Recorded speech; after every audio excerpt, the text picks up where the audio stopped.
Bonjour, dans une précédente vidéo, j'ai expliqué comment compter les cellules qui ont des couleurs particulières ou différentes. Je vous mettrai le lien en haut à droite de cette vidéo pour comment faire.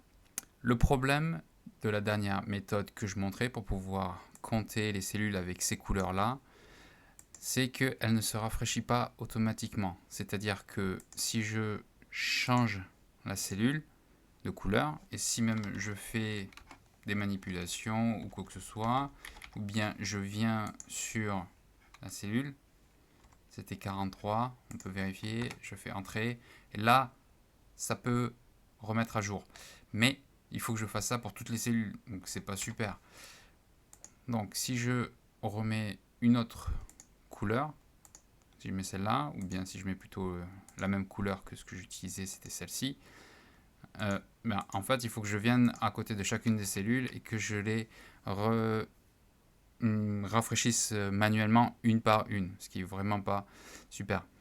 Bien, en réfléchissant un petit peu plus à comment faire, comment améliorer, bien, pourquoi est-ce qu'elle ne se rafraîchit pas? Parce qu'en fait, la formule n'a pas forcément besoin de se rafraîchir automatiquement tout le temps.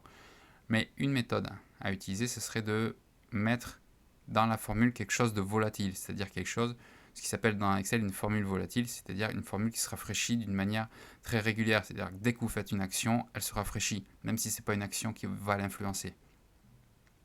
Comment faire ça? Bien, on va utiliser une formule, je la mets ici, égale maintenant. Maintenant, c'est quoi? Peut-être que vous la connaissez, c'est une formule qui permet d'avoir la date et surtout l'heure au moment où vous faites ou que vous avez sélectionné, créé la formule. Et si vous appuyez sur F9, bien, elle se rafraîchit. Bon, ça fait moins d'une minute que je viens de la créer, donc c'est pour ça. Mais elle se rafraîchit. Et dès qu'il y a une cellule qui est rentrée, vous voyez ce petit clignotement, mais ça veut dire qu'elle se rafraîchit. Elle regarde s'il n'y a pas quelque chose qui a changé. J'efface, idem. Donc on va rajouter cette formule maintenant. Alors comment faire? Bien, je vous rappelle que c'était dans formule, gestion des noms. Et ici, dans cette formule, bien, on a la fonction lire.cellule, qui est une macro Excel 4. Je fais plus et je mets maintenant. J'ouvre la parenthèse et je la ferme. D'accord? Maintenant, mais si je fais ça, qu'est-ce qui va se passer? Je vais ajouter la valeur actuelle. Je ne veux pas. Je la multiplie par 0. Donc forcément, quelque chose multiplié par 0, ça fait toujours 0. Et je valide. Et je ferme. Bien. Alors, si j'efface cette cellule, qu'est-ce que cela veut dire? Cela veut dire que si je change la couleur ici, rien ne va se passer vraiment. C'est-à-dire que je mets du blanc, c'est toujours 43. Si je mets rien ne se passe. Et même, je vais le faire sur plusieurs, comme ça, moi, ça va se voir. J'enlève toutes les couleurs. Très bien, rien ne se fait. Mais par contre, soit si on écrit quelque chose en quelque part et on fait entrer, eh bien ça se met à jour. Soit en faisant F9. C'est-à-dire que je viens sélectionner tout ça, je ne mets rien. Et si je fais F9 qui permet de rafraîchir, eh bien j'ai les données qui sont rafraîchies automatiquement. Donc c'est une méthode beaucoup plus simple. Au lieu de devoir aller dans chacune des cellules, voire de devoir le développer le propager sur toutes les cellules qui ont été faites.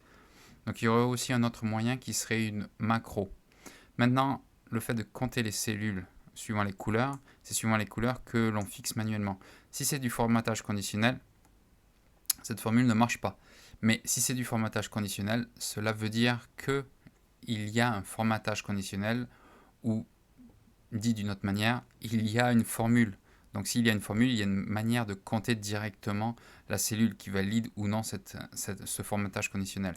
Donc voilà, en rajoutant, donc en allant dans formule, gestion de données et ici, et en rajoutant cette fonction volatile qui est maintenant, et en multipliant par 0, j'ai pu rendre le changement dynamique. Alors on peut voir que si jamais je change de couleur, ça ne fait pas, parce que je fais juste un changement de couleur, mais si je refais entrer pour valider, Mais là, c'est fait de suite sur une cellule. Ou bien si je vais sur une cellule et que je fais entrer, bon, ça, vous voyez rien, donc forcément, je mets ça.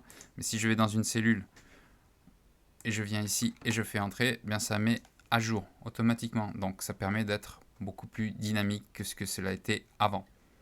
Merci.